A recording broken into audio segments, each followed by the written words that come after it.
to galacticconnection.com, one of the most popular blogs on the World Wide Web today for alternative news. Stay tuned for the latest information on our world shift from enslavement to galactic involvement, as well as current intel on any blockages impeding us from our sovereign birthright. Knowledge and self-mastery are key at this time. Our commitment is to present you with the latest breaking conspiratorial articles, off-world messages, exopolitics, cutting-edge technologies and sciences, and also an ever-significant intertwining of spiritual support and metaphysical scope that one needs to dive down the rabbit hole in search for truth with balance. We are truly on the horizon of a new golden age filled with the promise for more love, worldwide peace, and accelerated intuitive skills, where every living being can exist in cohesion and abundance. It is whatever we envision and dream this new world to be. I say to you now, let's redefine the new world to the beginnings of our own precious heaven on earth. Galactic Connection is here to provide the pulse of Mother Earth through an eclectic range of interviews each Tuesday afternoon from 3 to 4:55 p.m. Pacific Standard Time, Station 2 on BBS Radio, expanding your perspectives on how we can once and for all take back our freedoms, our joy, and our connection with our mighty I Am presence. Our intention remains true to connect hearts and minds everywhere in order to obtain global unity and galactic and universal acceptance. Our discussions will continue to cover anything to do with galactic society and our involvement with our galactic brothers and sisters. Our guests are experts in their fields, and our radio shows have been coined as some of the most thought-provoking out there. In addition to our daily blog, which runs 365 days a year, we also offer a realm of healing services such as our world-renowned implant removal processes, our spiritual past life clearings, our galactic violet ray alchemy from Alexandra, who shares in the lineage of Merlin, and other cutting-edge healing technologies. Check our site out at galacticconnection.com now, sending you a wave of light, love, and inspiration, and a personal hug and thank you for listening to our Galactic Connection radio show and visiting our blog today.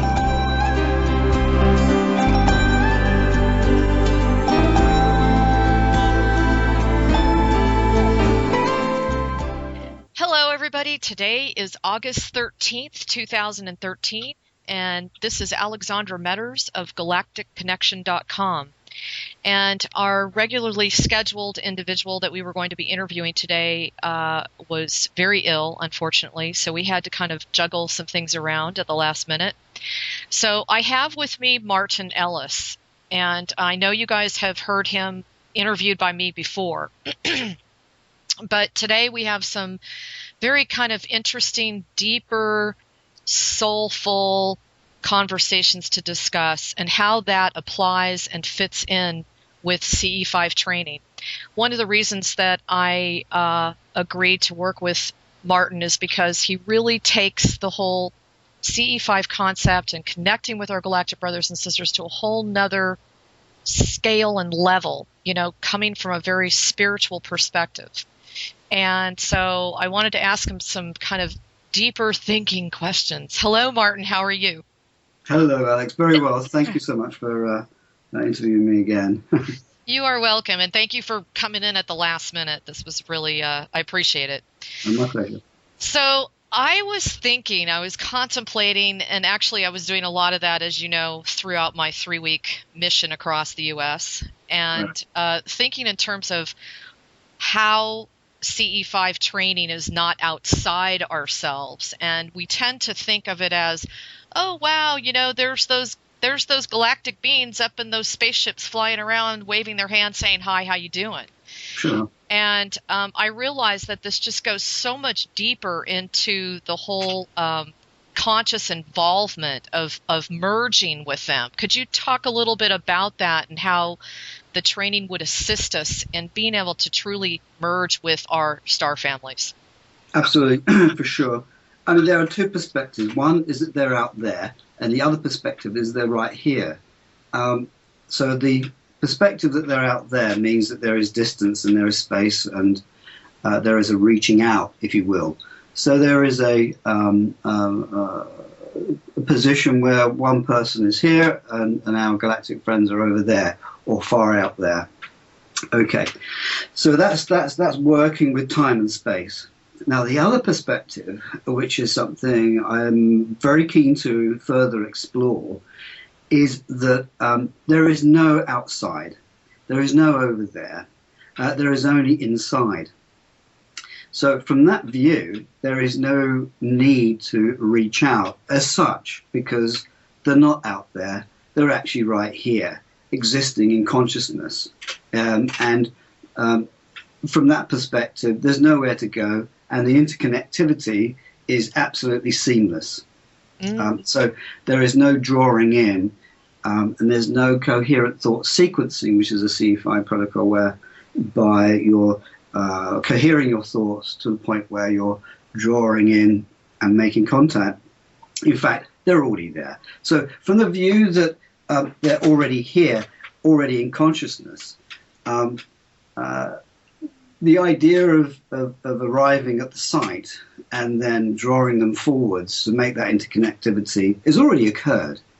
And in fact, that's why I put out a pre-C5 to try and elucidate that view that they're already here and they're already there waiting. So it's an existential perspective here, whereby I'm looking at a computer, but in fact all there is just photons, is just light particles. And so what's happening at the back of my brain is that it's cohering it into shape, form, distance, texture, in fact, sound, all the senses. And so it's all happening in the back of my brain. And so the idea that there's some outside is incorrect in that perspective. So the interconnectivity is there. It's right on the tip of your nose. And one does not necessarily enter into enter towards a unity mode of meditation, simply because through acknowledging that there is no outside and that they're already here, contact is there instantly. Wow. So there's two views. One is that they're out there, and the other one is that they're in here. Wow, and you're really changing the whole construct of even the space and time perception. You know, yeah. In that sense, you've done away with space and time. Right. And so, you speak a lot about cohering, and I would imagine that when you're working with the brainwave coherence that comes about from this sort of training, you're fully integrating, cohering with all the different levels of the conscious, the subconscious, the superconscious. Could you talk a little bit about that? Sure. Well, let's take it step by step. So, first of all, when we get together, the training is very, very important to, yes, merge individually, but also as a group. So there's a group cohering. So we need to look at two things. Group cohering is where we try to blend and merge with each other and work collectively as a group. That's a challenge for me as a course instructor. But of course, to merge individually through quiet mind exercises is also a challenge for people to level with. So basically, we have to get to a place in space where thought is virtually diminishing. It's very difficult, I understand that. And as one drops, it's like a lift. As you're dropping down, a number of things occur. Is that your electromagnetic field in the old vernacular aura begins to soften. And as it begins to soften, it begins to move out. It doesn't move out 10 feet, 20 feet. It can move out several miles, in fact, even further. And once it's doing this, it's now also beginning to merge and connect with the planetary dynamics as well. So we're a part of Gaia. We have that structure within our DNA. And so we're beginning to merge with Gaia. And of course, by that stage, we're hopefully merging with each other if anybody else is there puddling out. I call it puddling out, where the dewdrop sort of becomes, trying to become the shining sea, as everybody starts to cohere and work collectively at that point. So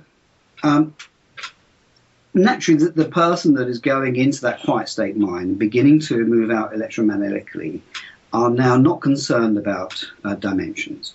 They're not concerned about whether they're going into a deeper subconscious or superconscious, because simply there is very little thought. So there's very little reflection. There is some reflection, but the idea there is to get beyond reflection. And then, of course, we're beginning to phase into the fifth and sixth and beyond dimensions. This takes practice, naturally so. But getting into a place where thought is reducing itself down is an indication that time is beginning to flatline. Interesting. Okay. Yeah. And so, when one is there is a method of focusing as well, where, for example, I will give each person an incense and cut it off to an inch.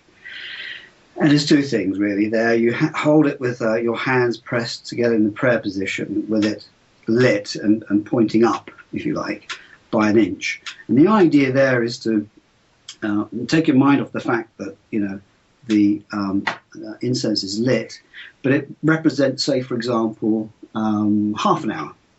And as it goes down, it gets warmer and warmer and warmer. So that's the end of your meditation, if you like, and put it out. So you're also testing how the mind can try to still itself in an extreme condition where your fingers are now getting hot.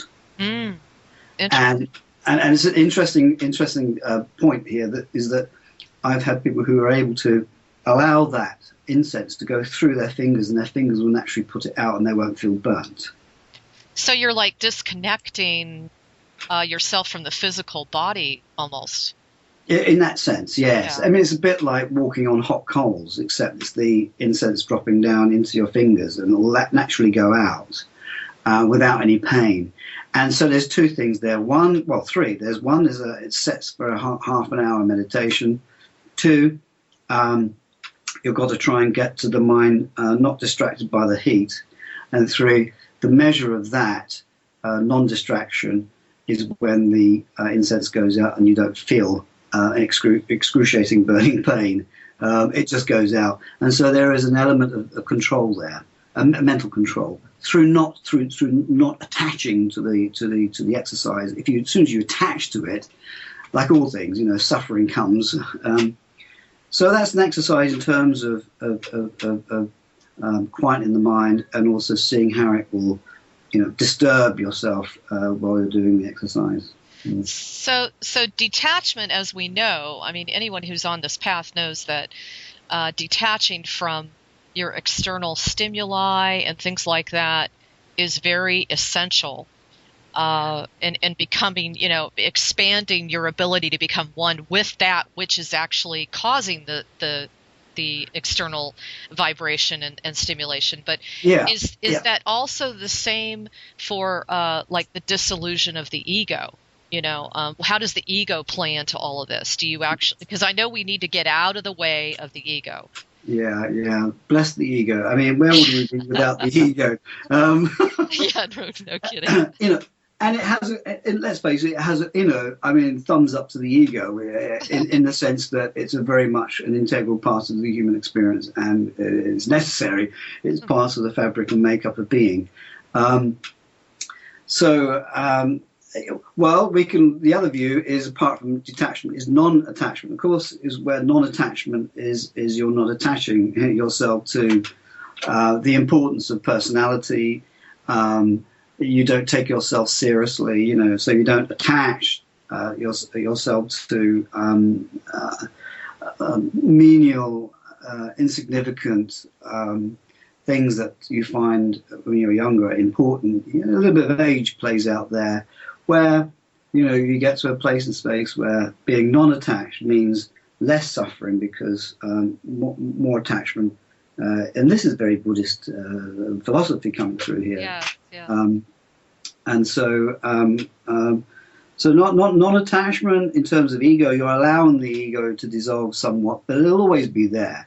It'll always, it'll always come back and say, hey, I'm somebody, I have a place in space, Right. and hang on a minute, can you give me a bit of time? And so while we're experiencing, the world, the ego will be there. The important thing is I would suggest, is certainly don't take yourself too seriously. And then you're disabling a part of the ego that wants to be taken seriously and make itself important. Yeah. So in terms of the training, relaxing the ego comes through the meditation exercises. Well, now, on another side note here, I think a lot of us look at wanting to connect with our galactic brothers and sisters as something that's kind of a one-way street. I mean, we're so, I don't know how many of us say this, if not once, twice, that we're so ready to get into the 5D. We're so ready to be done with this job here, of surviving within the 3D world. But with that said, how does this training assist one in recognizing that, they want the contact with us as much as we want it with them, and the way in which they're working on multiple levels of beingness with us? Yeah. Okay. Can you run that past me, just the last part again, because I was just going to answer that. So just the last half part, if you can bring that back. Just how do they work with us on this multiple level of beingness? We are basically looking into the stars. We're saying to ourselves, man, I want to have my consciousness expanded. I want to have my gifts back. I want to remember who I am. I mean, if I haven't heard that once, I've heard it 50 times. How many conversations do all of us have saying this over and over and over again? So we're looking at the stars. We're wishing for that. And it's very of one-sided, So do you get where I'm going with this? Yeah. There is in a sense there is no start date or start time, because it's a continuum. It's continuous. So that shifting, that movement towards more wakefulness, the movement towards having your consciousness open sufficient to be able to embrace and begin to procure a relationship with our star families is an ongoing process. I mean, I understand with a lot of the shifting changes we're seeing at the moment, the old patterns are now being done away with, and we're moving into a more new, higher frequency states, and so that will help too. Okay, some people are clairaudient and they will get voice coming through and they will hear it, and others are very sensitive to be guided internally. In the old vernacular, this is being guided by spirit, if you will, an old spiritualist term. It takes me back a few years. And so you will ask. I mean, you can ask, please ask, to develop a relationship, a clearer relationship, to recall and remember. Let's face it, it has to begin with oneself putting that out. And then, of course, asking to be taught, and whatever it is that you're drawn to want to know, and when you're ready, it will occur. So for example, let's say nighttime, dream state, as we know, that's a very convenient mode in which we can make connection, particularly on the astral level as well, and consciously too at the astral level. And so how do we know that we're moving and shifting in the direction to which we are wanting to make that firm relationship that's a benefit to our progression? Well, I mean, there's no hard and fast answers to this.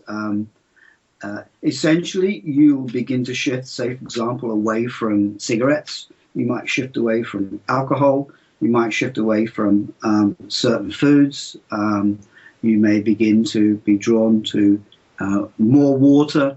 Look for these signs that are indicative of merging and blending and being in touch with our greater inspirers, if you will.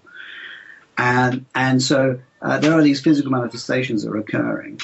And you may actually get downloads, information. I think we covered this before, where you get these parcels of information that suddenly flower, and you get answers to old questions and concepts. It's rather like a veil slowly thinning, and you get to pierce on the other side. Now, of course, what's occurring here naturally is that your electromagnetic field frequency is increasing, and we're having to try to parity and match, some of the more lower end of the spectrum of our celestial ET friends. But the more we're able to raise that frequency level, the more we're able to blend, strengthen that relationship, and the more the obvious changes will be apparent to us. It may also be we occasionally get our hearts get this flutter, and we want to be out in nature. We want to be more calm. We want to shift our busy lives around. We get fed up with doing the old job. We're looking for shifts and changes. So all these are aspects of people who are listening to this radio show who are drawn to ET celestial contact will be aware of, and those that are coming to awareness of that will make notes of what I've just mentioned. And all this comes from asking, seek, and you'll find, put it out there. Yes. And it will happen. Yes. And especially now, we really are moving into a period of much more manifestation if we can just get out of the way of our constructs, Yeah, absolutely. Yeah, for sure. I mean, the constructs, the old forest, we plant seeds in our, for example, how you say, we have the program within programs, and we run with these programs, and we think we're coming up with a new innovative system. But in fact, these are old programs, and the idea is to try to navigate away from these old programs. And so, we have a forest. We plant seeds, and we busily doing stuff. And as soon as we make a clearing, we have a void. We infill it with more things to do. You see, right? And these programs are not even necessarily our programs. Well, gosh, I mean that's another risk, and there's another conversation again, isn't it, with regards to exactly. the DNA, and the information triggering off in ourselves, and that, or perhaps it may well be, an unconscious. At a very deep level, guilt may actually be something that's been passed on through generations prior, and it's coming through now, and those have to come up and be cleared as well. Yes, I deal a lot with that with the essences. Right. See a lot of that, the miasmic influences and the timeline influences that are being brought into this lifetime, especially. So yes, it's definitely affecting us. So getting back to perceiving with the mind, basically your training is assisting people in perceiving with their mind without the need of using their senses, right? So yes, yeah, I mean yes and no, yes no, yes no. For example, all the above. Our senses are there, and we can. For example, we're looking through our eyes. We're out in the evening under a beautiful canvas lit starlight sky, and we begin to sense our galactic friends around us, and that may manifest in a number of ways. But we're also connecting with our eyes too. So there may be some biofeedback. Like you may see a craft, and instantly you get a sense of knowingness. And that knowingness triggers off a number of other feelings, and off you go. Your CU5 is occurring, and something is beginning to flower. So in that sense, your eyes were very important. Yet at the same time, you could close your eyes and get out your senses, if you like, get out of your head, if you will, and begin to sense internally. We have a natural internal technology, and so sometimes the senses can get in the way, and so getting to a quiet mind meditation state, maybe closed eyes, you're removing any sensory disturbances and reducing your thoughts, and then you go internal, and that's the intrapersonal side that I'm wanting to focus on in the trainings. And I'll be doing a lot of, hopefully, one-on-one with people too during the day. Yeah, and that's what I was so impressed, is that you're so committed to meeting people where they are. In fact, one of the questions that's come up with the attendants that have already signed up is, hey, I'm not a real big advocate, or I'm not really big into meditation. I reach it another way. What would your response be to that? Well, absolutely. First of all, my remit is one of, I hope, in a modest way, is to serve. Right. And so, and really, on the walk and talk in that scenario, they would lead the direction of where I would direct. And so, it's wonderful. It's wonderful to see, and empirically record and see our star family there, and it's quite, it can be very mind blowing, produce a paradigm shift. Well, okay, fine. However, in the meantime, there's much to be done internally with the person who's making, wanting to make that shift and change towards a more peaceable, sensitive, non-prejudicial, more rounded personality and person. And so one has to work on that level where they are. And it's a matter of step by step listening and taking them to where you feel that they want to go. And so on the walk and talk, if you will, on the one-on-one, it moves a long way away from things like exopolitics and disclosure and and energy systems and free energy and so forth. That's not where we're at on a CeRPER train. Right, and the conspiracy theory. And the conspiracy theories. Yeah. I mean, we can go there, fine, but I really want to steer back to the person, and that's where the one-on-one is unique in terms of the CeRPER CFI ambassadors training, because people really do need to have time with the director to, they have a lot. They have internal concerns. They want answers, and sometimes it's not difficult to deliver those answers. But it's also being there to listen, as well.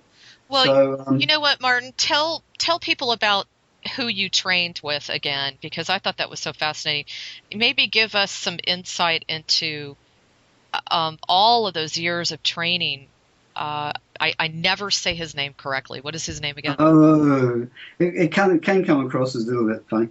Ratan Bagus. Okay, I knew I was going to obliterate that.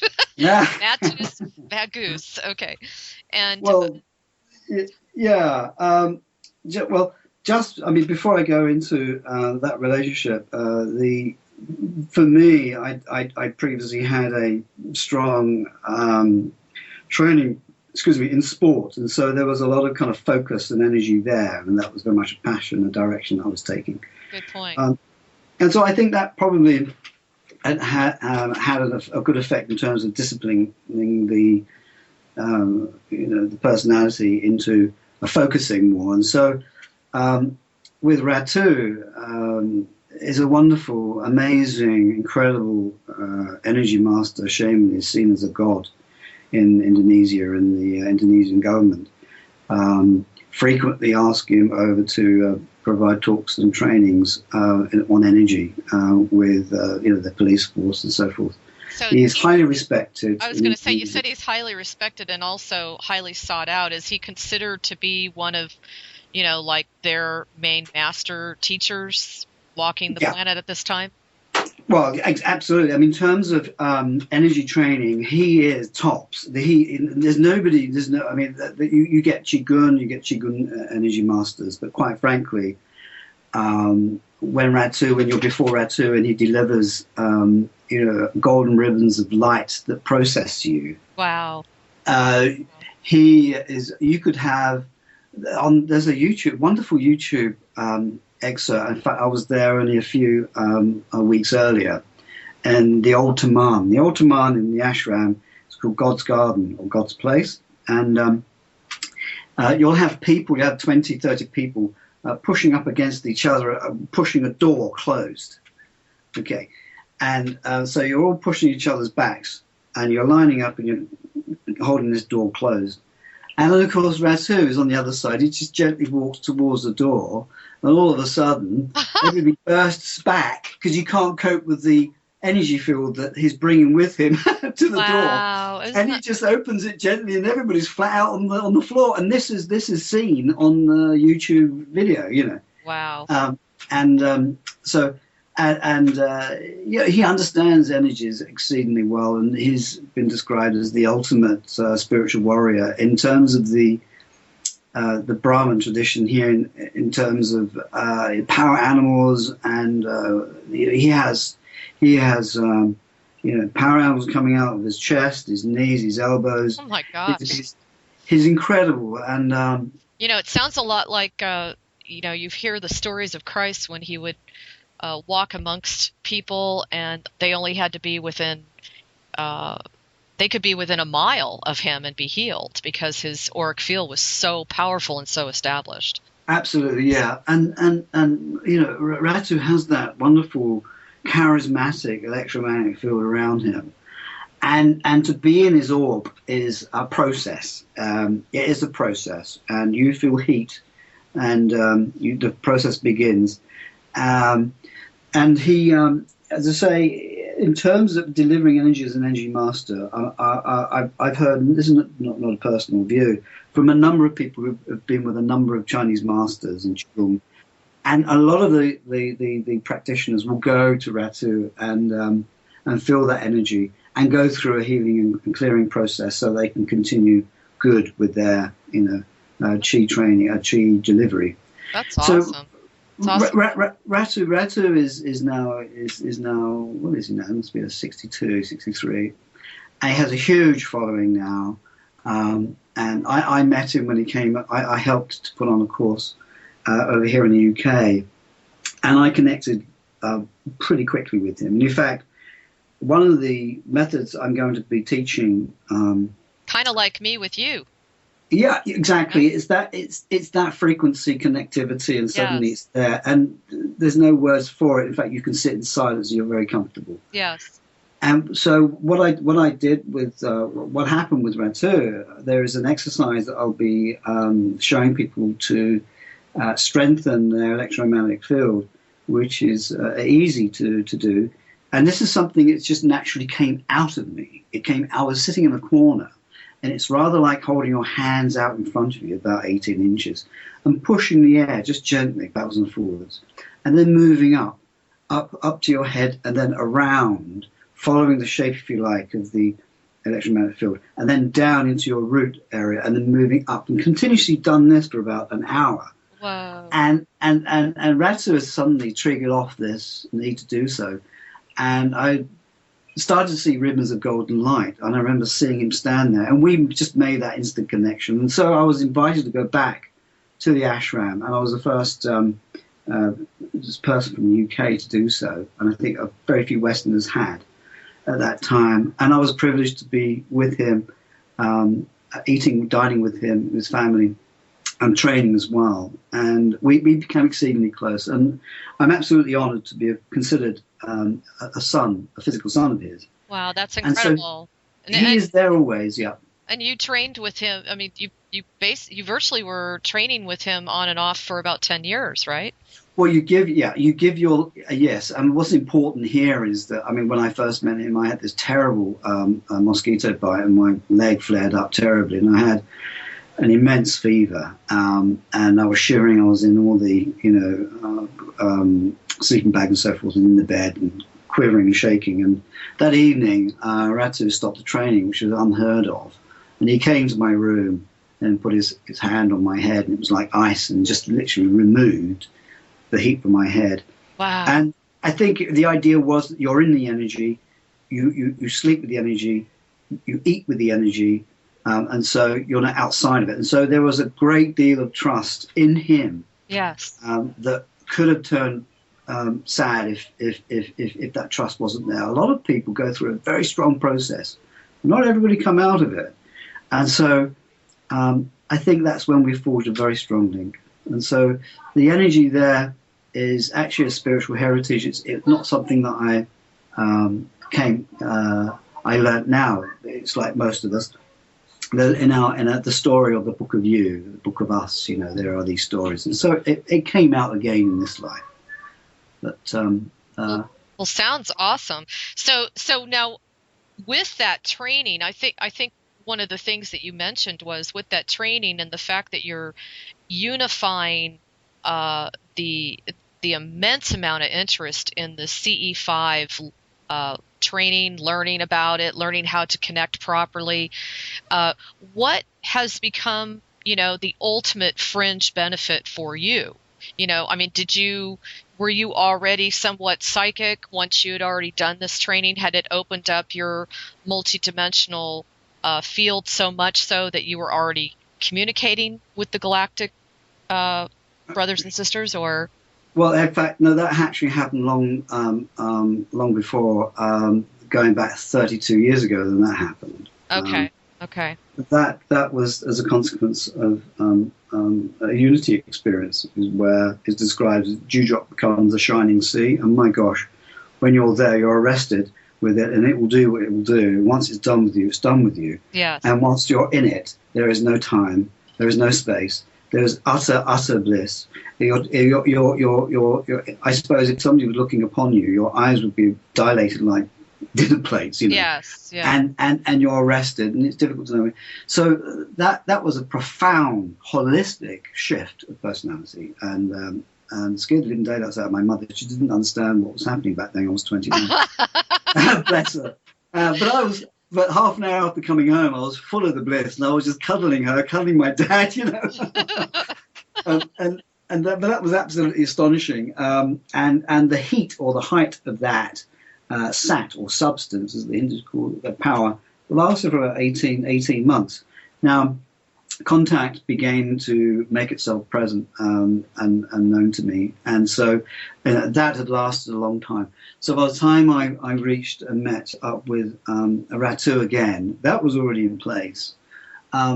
What is apparent now is that my spiritual provenance, if you will, with energy, in the past, has come forwards, has come out. So to give you a quick example, I organised a course quite some years ago now it was important that everybody left the course and that I was remaining back and just clearing up, and so the tradition there would be that the person who organises the course has a responsibility of making sure everybody's gone. And so energetically, it's all clear, done and dusted. So there's a degree of responsibility here.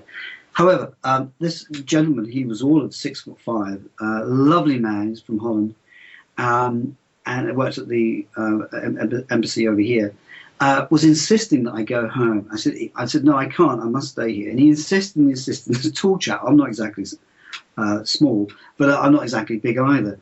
And so in the end, I said, okay, fine, I'll do this, but please, he was just waiting for his wife to pick him up. He had his bags packed, and this is in an out of the way in the countryside retreat centre. It wasn't too big. So anyway, a year later, I'm training back in Bali, and I'm sitting down. We're all sitting around the master, and he says, "Oh, it's because in pidgin English, he said, Francois, he say Martyn go, so Martyn go. Francois say that he get worried because energy coming. Ha ha ha." Demon, like, because they speak of demons as negative energy, you see. Right. So he said, so demon coming and start play with his mind. Ha ha ha ha. Right? He's a funny chap. And but now he said, he become worried. Then little person coming, little person 2 foot tall, and then all of a sudden everything go, demon go, Renee fine now. Interesting. And he said, you know who person was? So everybody said, no. He said, Martyn. So I didn't leave him after all. I was there in the astral as a 2 foot being, and so, and helped to kind of clear them away. And he was greatly thankful for that. But that's when it became apparent to me that this is a ongoing work that I've done in the past. Yes. And that brings up a really good question for me, which is so many of the masters and so many of the people out there that I consider to be fairly evolved talk a great deal about how the the number of channelings that are coming out today cannot be completely trusted. Right. One of the reasons for that is obvious, and that is that we're within a matrix, and it doesn't stop just within walking the planet. That matrix begins even before we're born, and it doesn't end even after we die. I mean, we're in a matrix fully, before, after, during, whatever, and that also includes when we're channeling. So, I wanted to kind of ask you what is your opinion on that, and how does this sort of training allow you to expand your abilities and your psychicness as well, so that it is truly, really reaching source and getting beyond the matrix? Okay, sure. There's a couple of answers here. Firstly, is to the delivery, if you will, the inspired delivery is all about positiveness and loving and so forth. And it has no answers to give, but mostly pointing, because other people have got to do that work for them. Often where you get channeling coming through and people are being directed and asked to do things and suggest this, and it's like this, and it's like that, and so forth. Because, as you mentioned, we're in a structure, a multi-dimensional layered structure. The Archon network is incredible. It's very extensive and very dense. And so one has to be aware of incarnate souls and so forth who are wanting to have a voice and come through. And so I think, yes, there is an awful lot of this happening because the veil is getting thin and a lot of channels are coming through. I feel that the best way is to really try to bring forward a very deep soul wisdom, and in other words, the words that you use act like keys for people, and open their consciousness, might open a compartment in their consciousness, and it's sufficient that that's what they needed to be open for that particular time, and no more. And so there's in fact, in that time and space of doing so, there's very little to be done. There's very little to be said, as it were. There's few words. So there's few words. The economy of words, I think, is very important here. If you're channeling your highest possible potential source or your greatest and most high esteemed inspirers. Because I think we're coming now into a time where it's self-empowerment. Empower yourself and begin to negotiate what you feel is right and wrong. And be exceedingly discerning in accepting what's being directed to you. Much better for the entity to come through to be more allowing the person to work it out for themselves.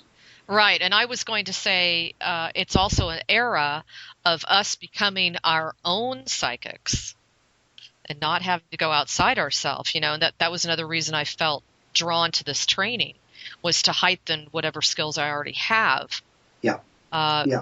Because it's really important if we truly are the trailblazers, the light workers, which is such an overused term, but if we're the metaphysicists that are truly leading the so-called pack of life, we kind of have some work to do with ourselves to, really tap in and expand that multidimensionality. I think the majority of us, we all agree we need to do it and we want to do it. It's just a question of how to do it efficiently, where it's not going to take 25 years to be sitting, in the perfect position with your legs crossed, doing a meditation for 3 hours. Yeah. We don't have time for that anymore. No. And I think I addressed that other mode of meditation, which is what I call meditation indeed, which is, if there's much to be done for meditation when you're cooking, when you're sitting on a loo, when you're brushing your teeth. You see, whatever it is that you're doing just that. And we're so encouraged to multitask and do different things, and to begin to narrow down. Very simple. I mean, the wonderful thing, the interesting thing about a lot of the kind of esoteric wisdom schools drill down to some very common sense and basic delivery of information. and naturally so. Some of it it's very profound, but it's couched in everyday terms and concepts. So the idea that you have to sit down and be quiet, and that's gone now. That's the old way. I'm really glad to hear you say that, because it's an issue for many. Because I had a client call me a couple days ago, and he said, it's just really bothering me that I really realize that I really get into that state. Yeah. Not when I'm sitting there trying to meditate, but when I'm in the shower. Yeah. And I said, well, good for you. I really so agree with the Matrix course. If you've listened to that, it's outstanding. And Sure. One ultimate thing I got out of that course is there are no rules in the universe. There are no rules. Who the hell created all these rules? Like, oh, the only way I can be spiritual is to go to 3 meetup groups a week, and I'm not saying anybody says that, but it's like we have so many constructs around what creates us into a more spiritual person, or a more together, or more highly conscious person, or what have you. So I feel like it's people will like to hear the fact that you're not so, hey, you've got to meditate and you got to do it 3 down, Yeah. It's really hammered out there a lot, and people they get discouraged, No, you're totally right, and I'll say something now that some of your audiences will appreciate and others will be aghast against, is that at the end of the day and at the beginning of the day, creation is not judging you, and it doesn't reward you either. Very, very true. This is the view that I'd be talking about, is that it just is. It really just is. And so on the just is layered all these kind of constructs and ideas and so forth. It's all very fun, very fashionable, etc. and so forth. But quite frankly, when you hit a point that your brain is flatlined and there is no thought, that is when suddenly your consciousness is moving exponentially fast, beyond the speed of light. Yeah. It's moving in all directions, and in that instant. And my gosh, you're pushing. You're now. All the constructs are now down, and now you're drawing in zeros and ones, information that is keying in with your consciousness. That is the food that you require. The very elixir of your consciousness now is working for you. The very stuff that you need in that instant, in that moment, because it's where you are, and that's where you get that acceleration. Not through reading books. Put the books down. They don't serve you. Experience is where truth is. That's primary. Yes. Please read books. Good. I mean, I'm not saying don't read books, because there are places where people are in a stage of awakening and awareness that we're on a journey. We need to seek information. Yes. But ultimately, you'll end up putting them down. That's really true. And so much of what we read, especially for me, the blogging that I do, I don't agree with everything that I put up there, but I do feel that the information is worthwhile because it's exactly what you said before. There are words, phrases, or key elements of information that are enough to trigger you to remember something. Yeah. Which literally opens a whole doorway of, wow, now I remember.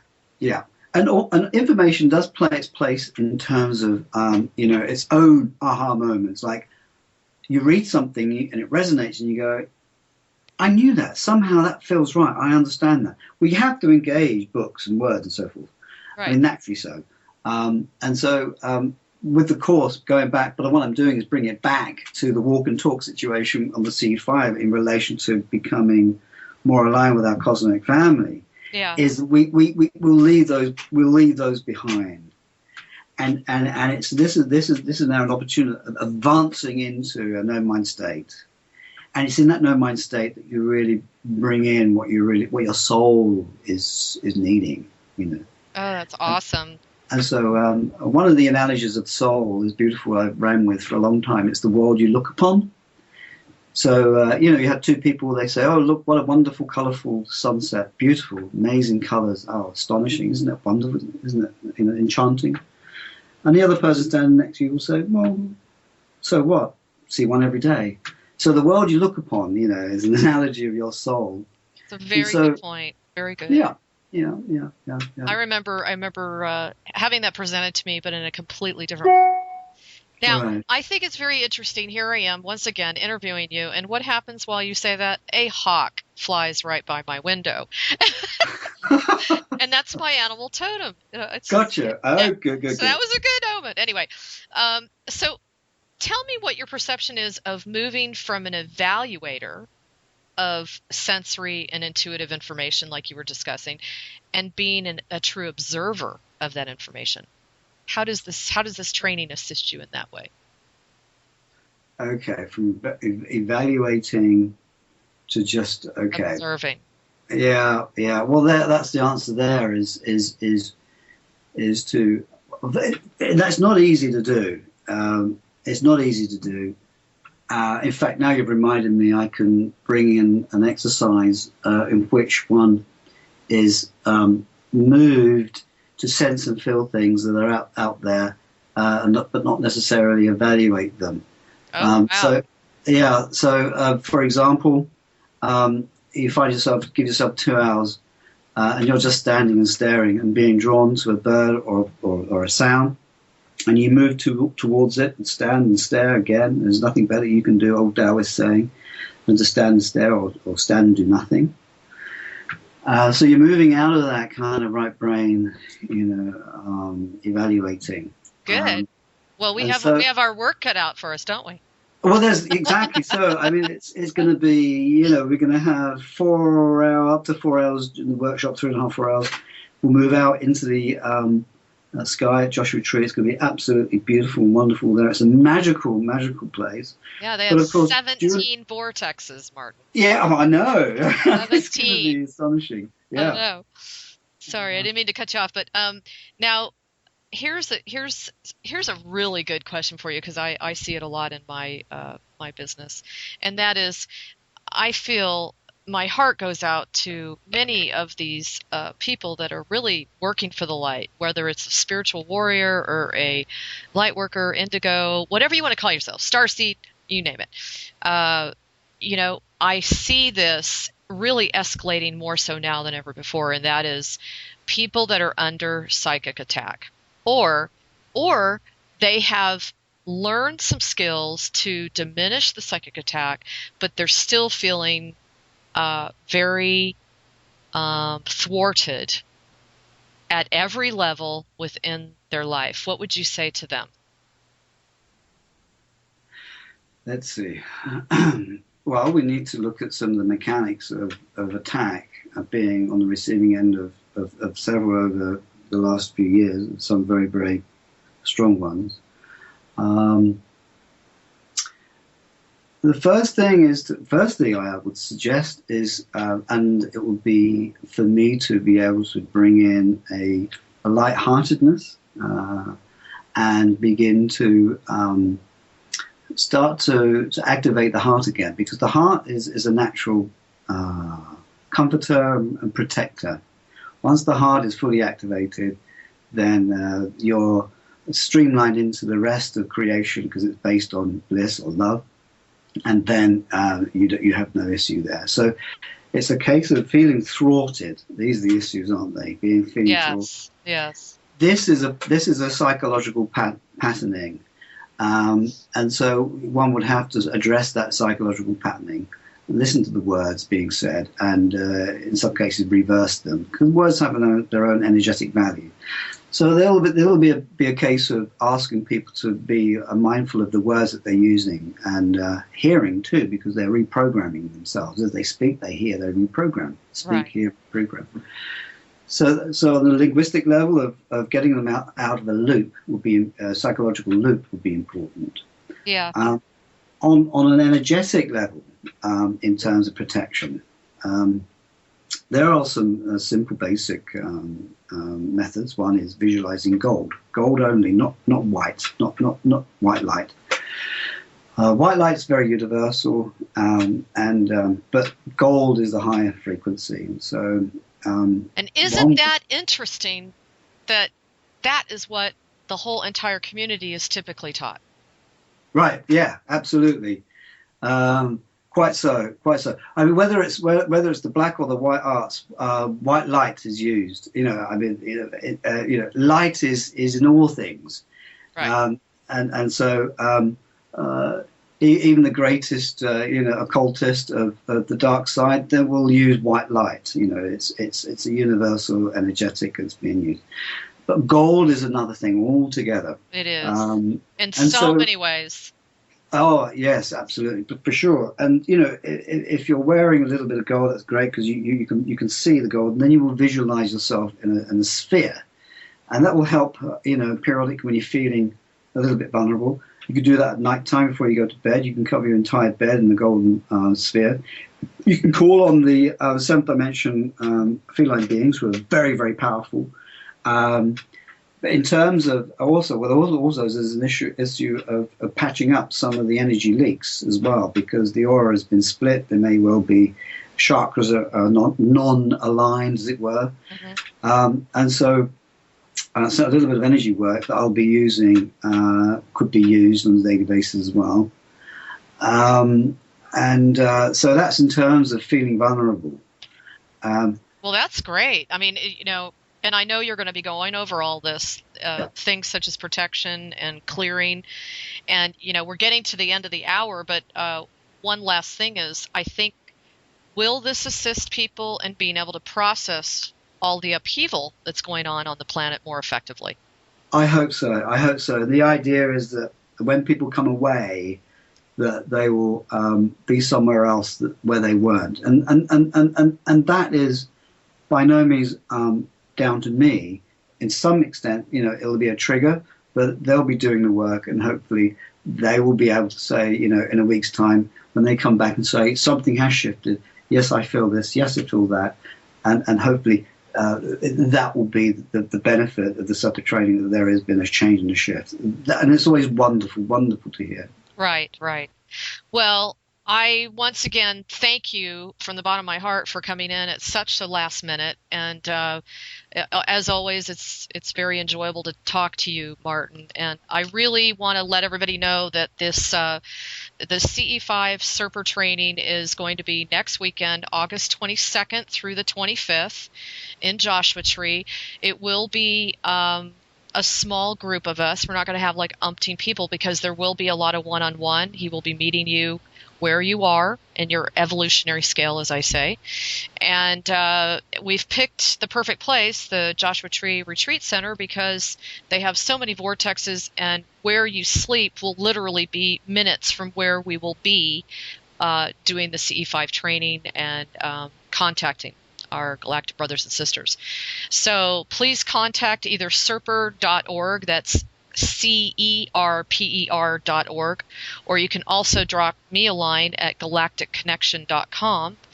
And either way, one of us will get in touch with you and go over the whole application process and what's involved. But Martyn is coming to the United States specifically to bring his very special, how do I say it?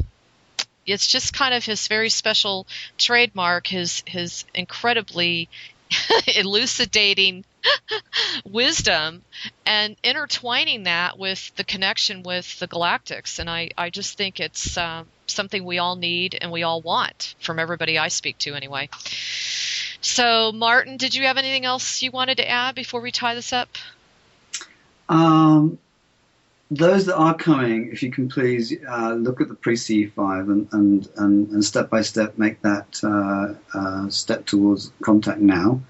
I am with you in that contact now, and see you there. It's going to always be my great pleasure to serve you, and that's my directive. And let's have fun. Okay, yeah, let's have fun. Hey, everybody knows that about me. You got to have some fun. Yeah. So, listen, everybody, thank you so much for listening, and thank you all for supporting me and galacticconnection.com. I could not be here today without all you awesome people. So, stay tuned for next week. I'm not really sure. You're not going to believe this, but I had a really cool interview set up for next week, and he has to go to jury duty. So we'll see what's going on for next week. But take care, everyone. God bless. Namaste, and I love you. Bye-bye. Thanks, Martyn. Oh, pleasure.